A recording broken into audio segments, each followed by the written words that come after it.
India's Supreme Court has refused to stop the implementation of a new citizenship law, which has triggered over 2 months of nationwide protests. Critics call the legislation discriminatory as it excludes Muslims from a fast-track path to Indian citizenship. Neha Punya has more.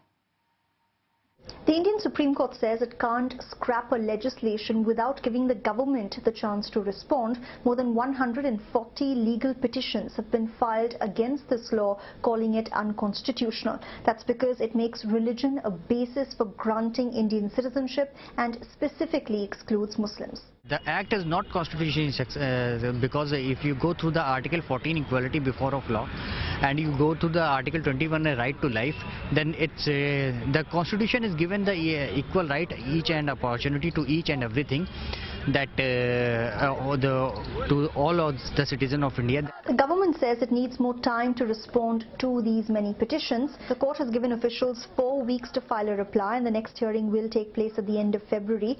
The court allowing the government to move forward with this legislation is important because Uttar Pradesh has already begun implementing the law. Authorities there are already identifying non-Muslim immigrants who could be granted citizenship. The ruling means that the federal government gets a breather for a month because the law won't be scrapped, at least for now.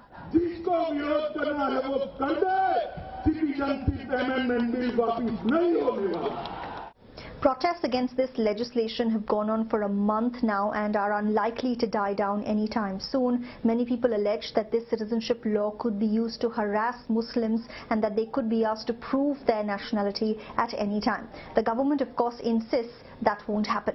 Neha Punya, CNA, New Delhi.